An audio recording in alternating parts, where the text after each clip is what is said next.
So there's this festival called South by Southwest. To say it's pretty big would be an understatement. Tens of thousands of people descend upon Austin to see all kinds of exhibitions and panels. Now, as an Austin resident, for whatever reason, I honestly never paid it much mind, never even attended any of the free events. Only now, in 2022, something caught my eye. Meow Wolf, a group renowned for their art installations, was doing an exhibit. Having seen videos of their wondrous constructions online, I knew I had to see it.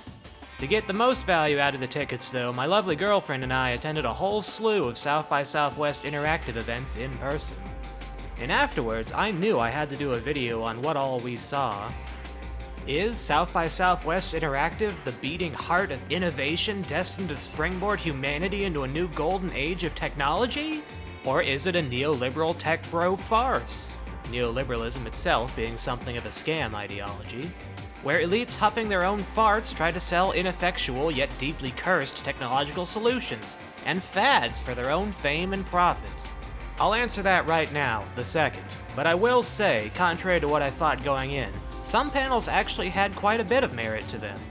Anyway, as is befitting such a conference so concerned with the future of social media and content creation, I'm going to break it down into most appropriate contemporary medium for it, a cringe tier list. With that said, let's begin.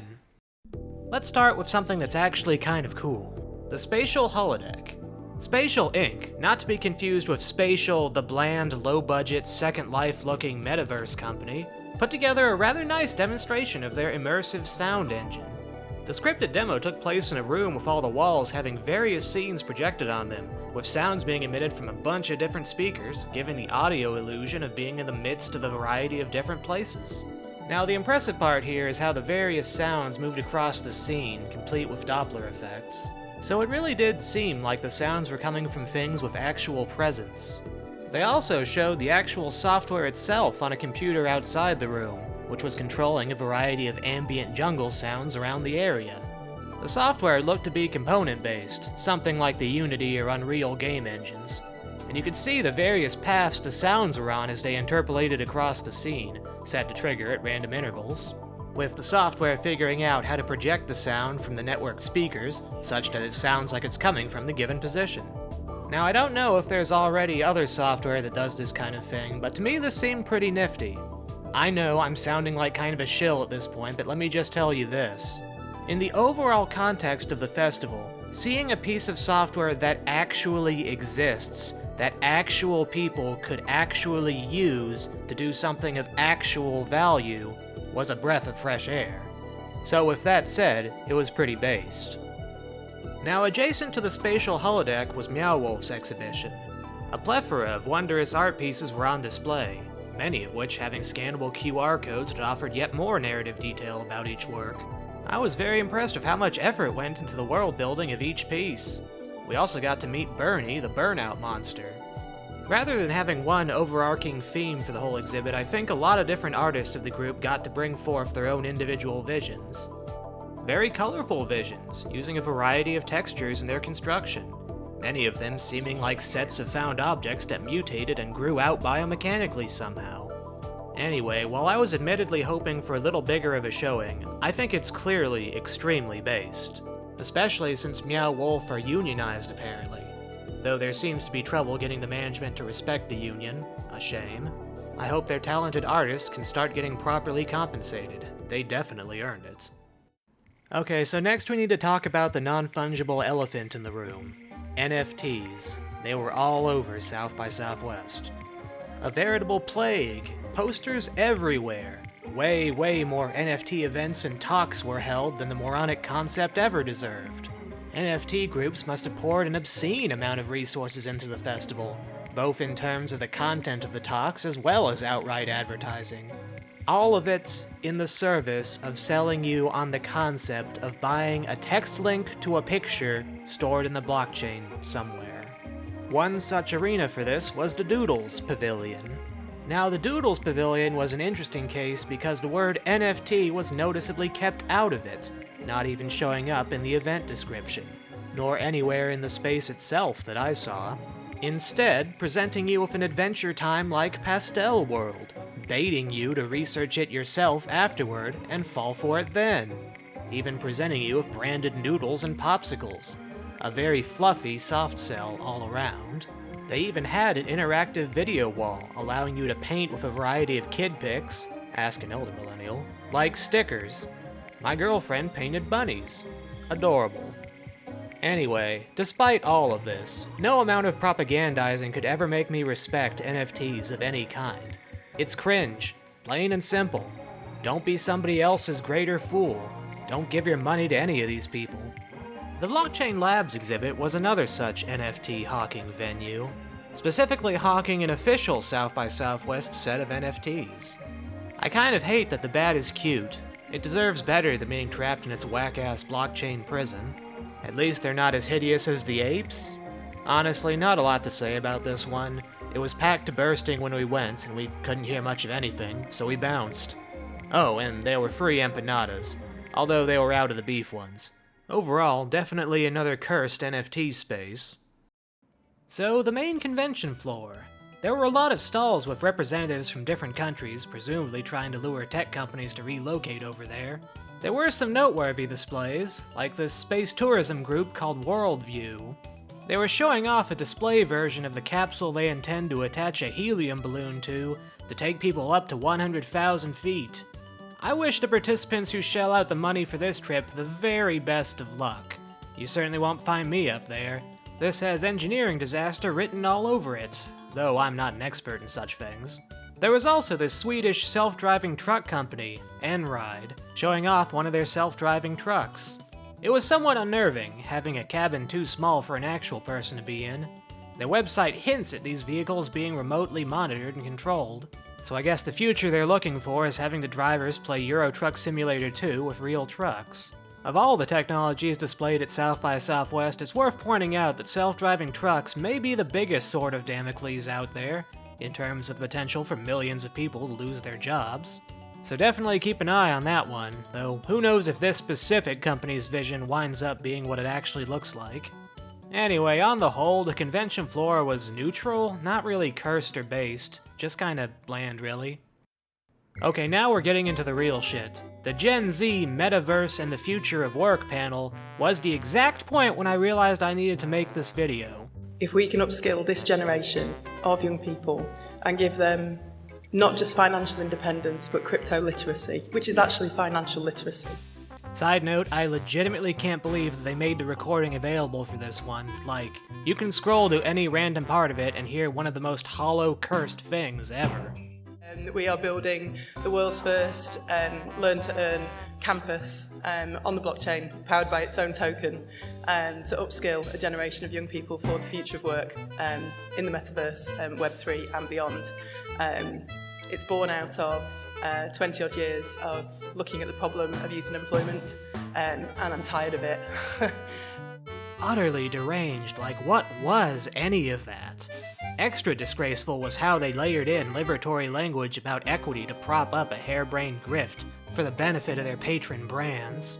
They painted themselves the saviors of Gen Z in the workplace, completely ignoring the structural issues of capitalism and the whole brand culture that they were hawking.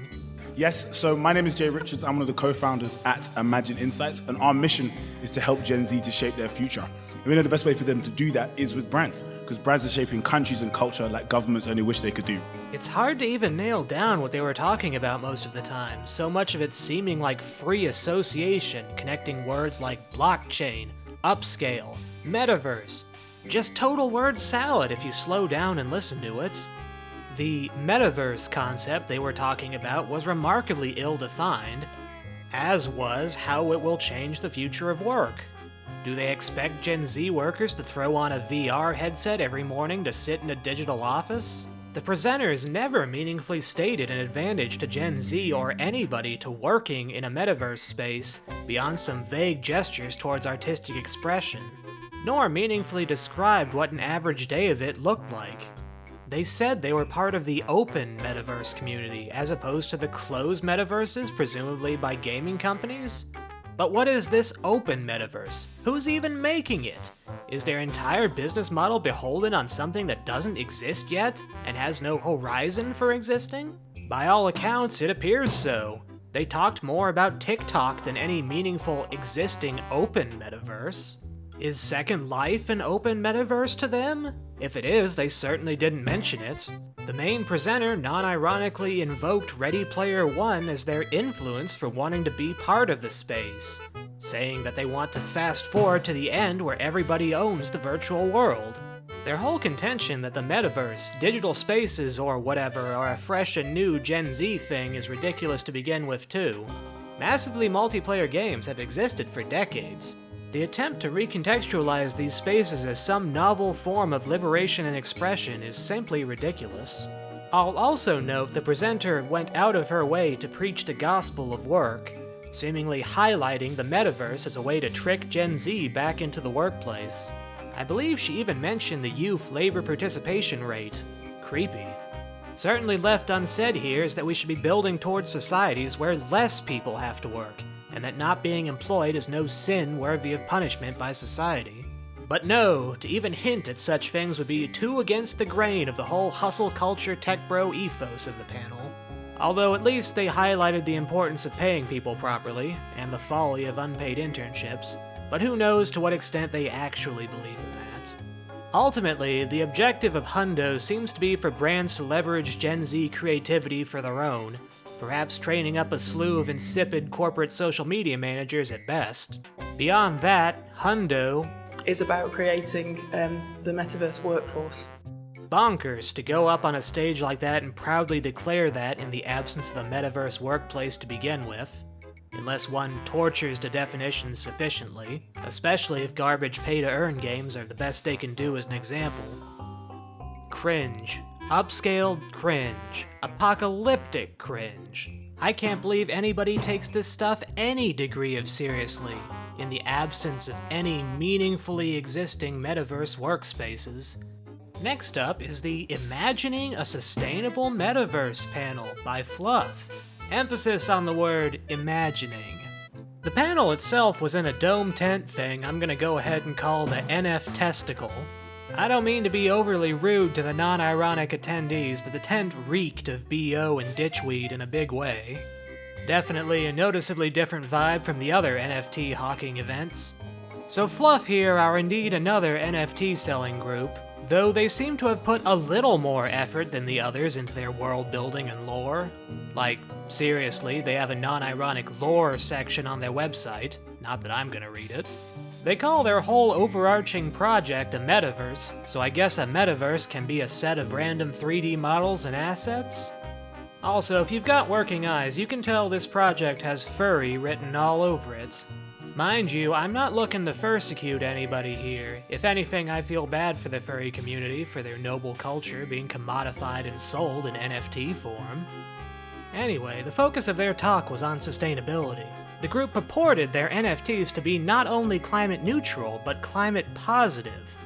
After an annoying amount of digging, and thanks FLUF for not actually linking any of this on your main site or embarrassingly low engagement tweets, I only found it after going over my pictures of the event, I discovered their partner was Carbon Click, and they claimed to have offset nearly 12 million kilowatt hours of energy.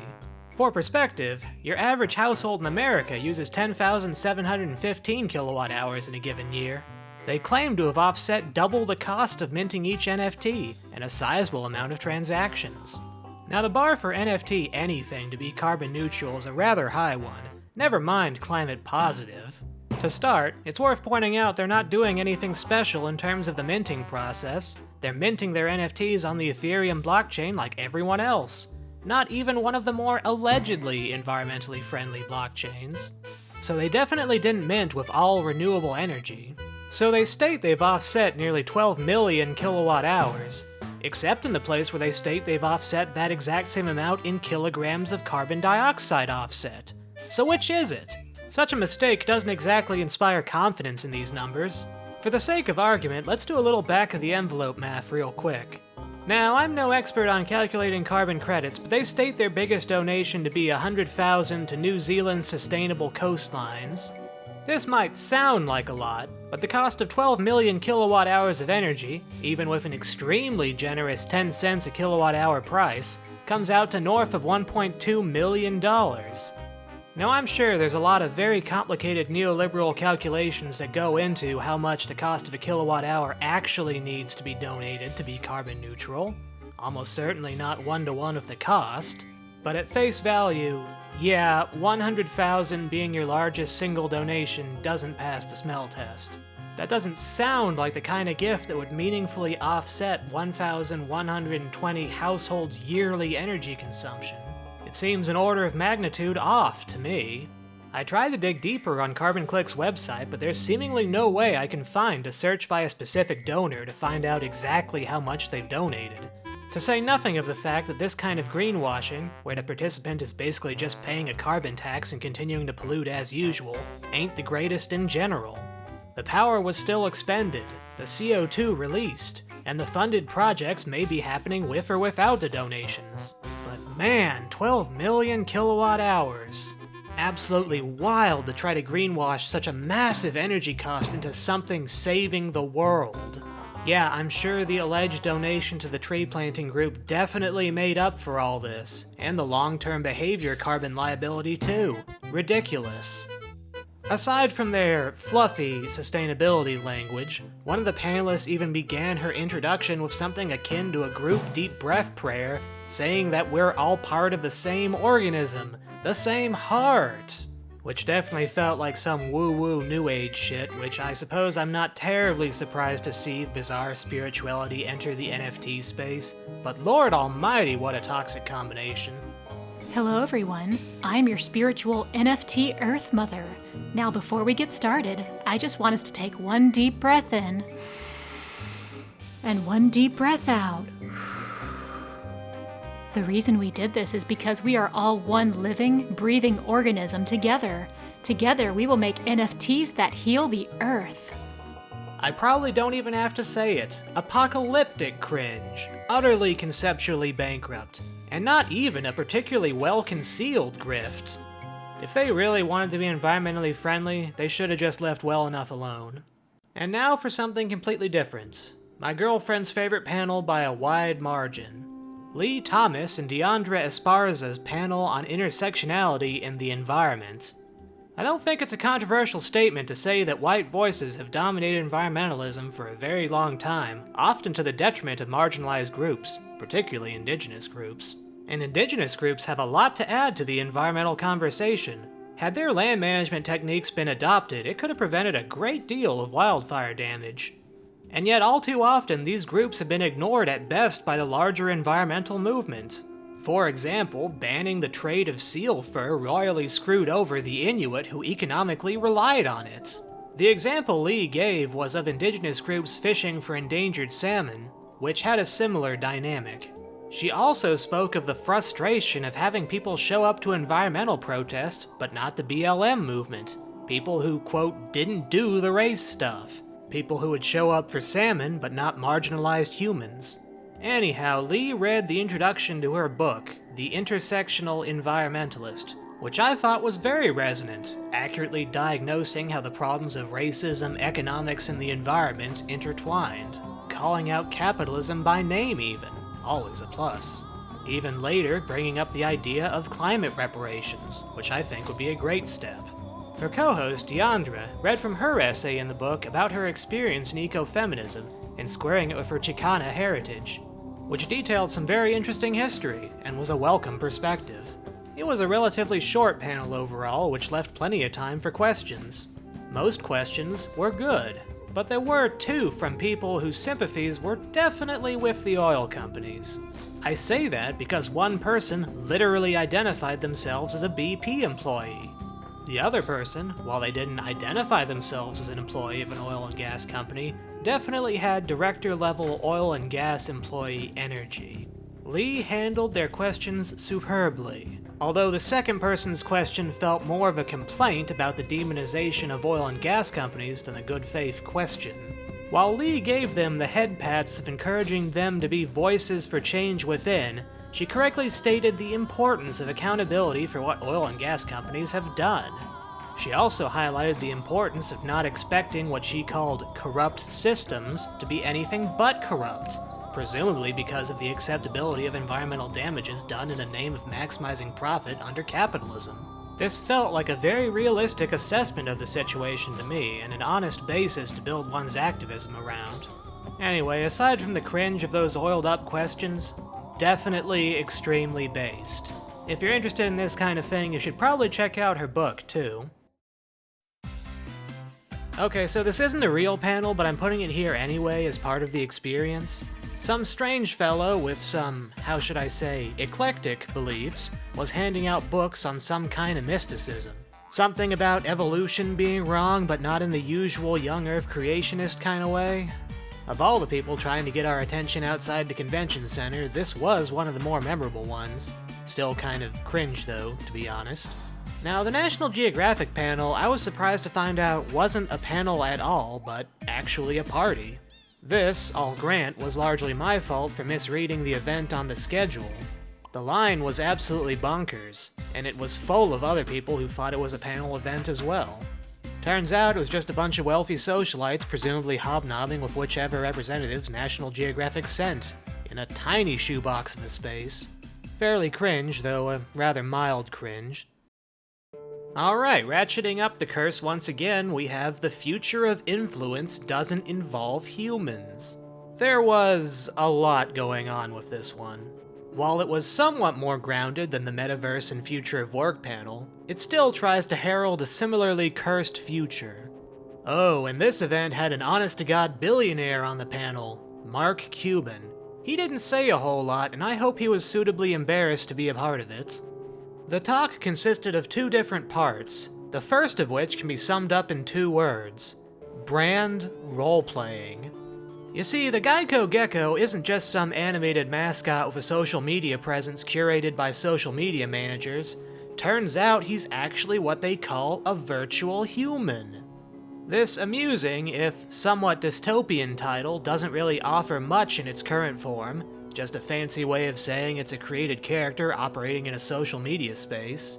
Certainly nothing worth writing home about. I offer them a much more honest label. Brand Sona. That's about the level of seriousness this designation deserves. Really rolls off the tongue, too. I'll take my $4 million digital marketing consultant check now, thanks. Oh, but what's this I hear? NFTs can be involved in this bold Brandsona future? Is if you own a Bored Ape, right? Or if you own a CryptoPunk, give it a name, give it a social profile, and start to post with personality, and you'll really start to see a shift there.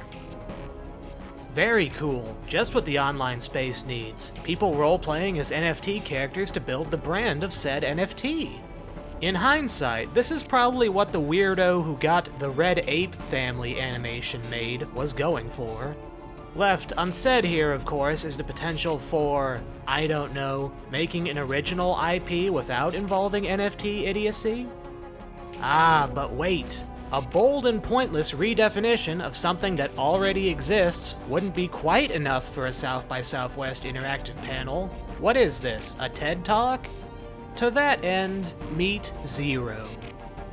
Hello, how are you today? We're doing well. My name is Zero, and I am so happy to be here with you. I heard that I was going to be talking with a Mark Cuban. Mark Cuban, I have a question for you. Go ahead, Zero. How'd you like my fake AI voice? Was that pretty good? In literal terms, Zero is just a VTuber avatar with some extra mobility. They did make that clear. The guy providing the motion capture and voice was explicitly some guy in a warehouse in Atlanta streaming over Zoom, or as one of the presenters called it, You map it over to the character.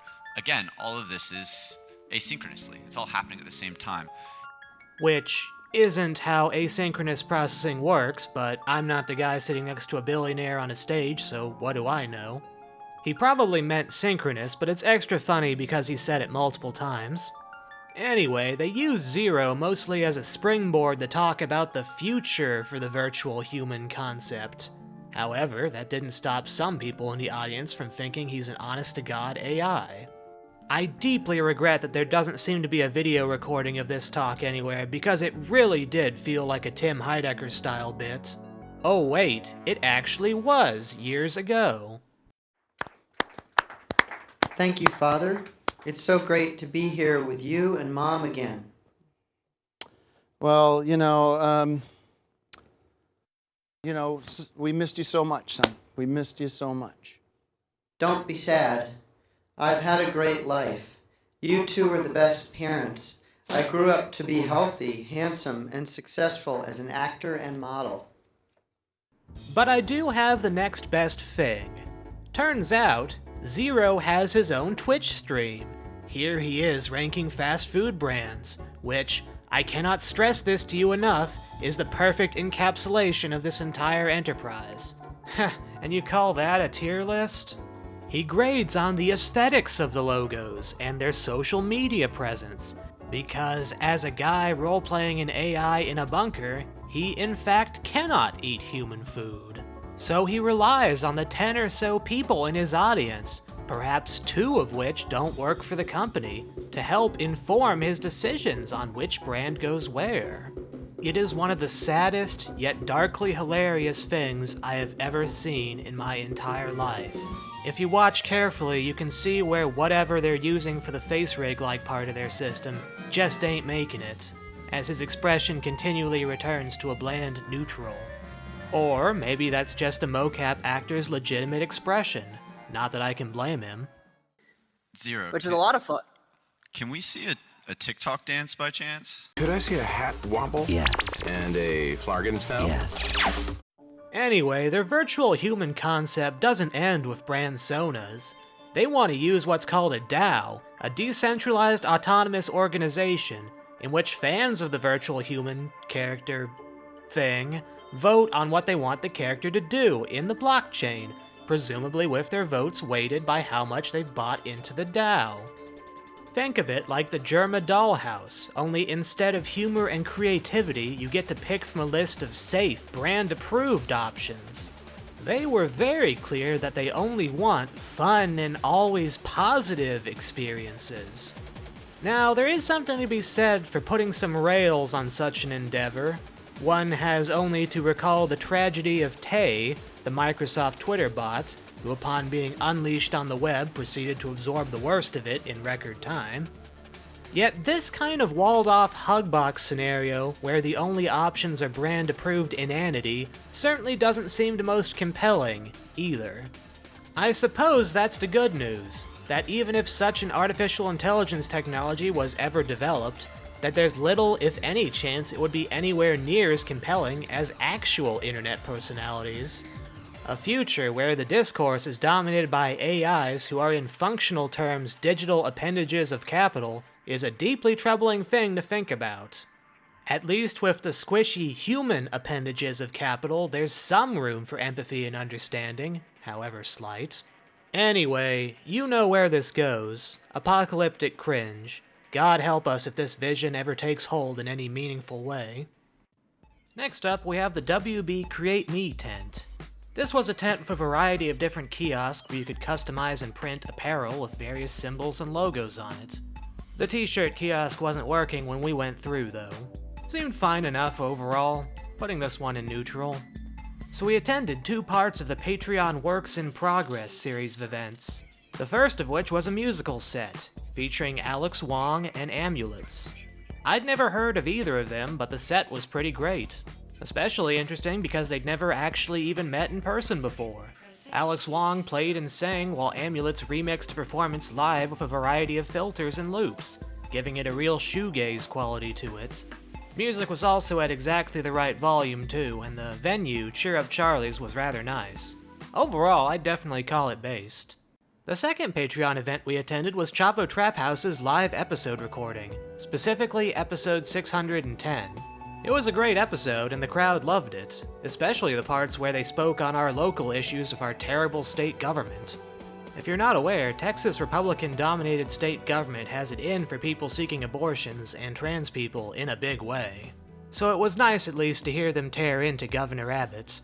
Unique to this episode, they had listener guests pitch them joke ideas for podcasts in Shark Tank-style pitches. This was pretty funny, and the guests presented their case as well. The whole episode is up on Spotify if you're interested. Overall, well, what can I say? If anything, maybe they were a bit too based. Here in Austin, is anyone here familiar with the legendary Texas comedian Bill Hicks? Got some Bill Hicks fans? Good, I'm gonna borrow a joke from him for South by Southwest. Okay, by a show of hands in the audience here today, does anyone work in the fields of crypto or NFT? Show of hands, anyone? Okay, well... One way back. Okay, well, okay. Okay, Oh, yeah, okay. We got one guy. Oh my God. All right, there good. he is. Please Reconsider your life choices. Regardless, in the context of the list, I'd still say they were extremely based. Finally, a very unique art installation was set up in one of the convention rooms, Ben Grosser's Order of Magnitude. It featured a screen set up in a dark room playing non-stop clips of Mark Zuckerberg talking about growth, both in terms of just wanting more and numerical milestones. The cuts were quick, and it rapidly developed into a capitalist bickering nightmare. You can almost feel your soul leaving your body if you listen long enough. Here, have a taste.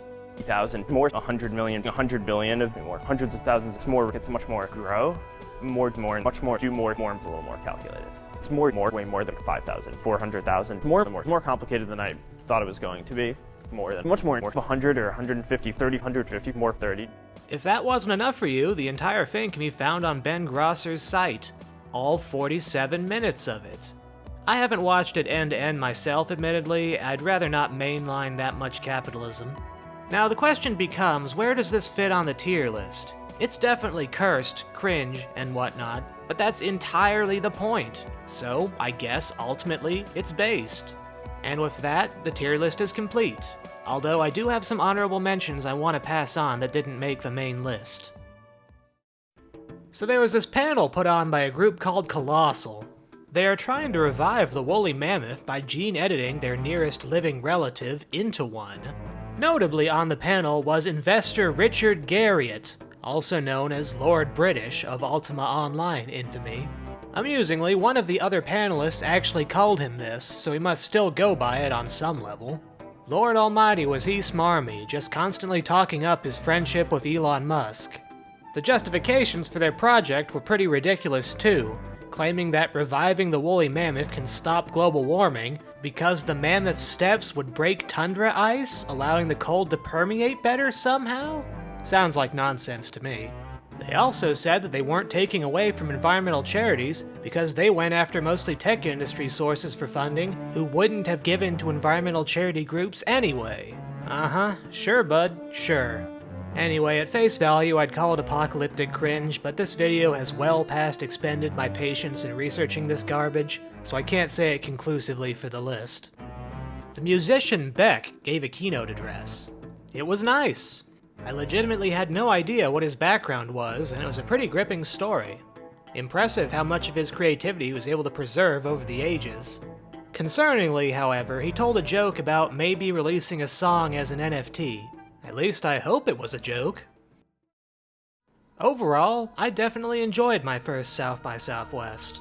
A good bit of it non-ironic enjoyment even, though I would say the highest heights were admittedly in the ironic enjoyment. In all honesty though, there were so many potentially worse sessions than the sessions we were able to attend. Most of the cursed ones in this list we just found incidentally by wandering around the convention center. I also regret not taking the full week off, as assuredly there's a lot that could have been said about the days I missed. In truth, what I've described in this video may in fact be merely the tip of the iceberg. Maybe next year I should do it in iceberg format. Oh, and if you do want me to make a video for next year's South by Southwest, please be sure to subscribe to this channel on this video specifically so I know there's interest in it, if you're not subscribed already. If you're subscribed already, maybe drop a comment with what kinds of sessions you want to see me cover instead. I enjoyed making this tremendously, and I hope it does well enough to justify doing it again next year. Especially as now I think I've figured out South by Southwest's nigh impenetrable schedule website. With that said, that's where I'm gonna leave it. My sincere thanks for watching all the way through. It's because of people like you that I'm making videos.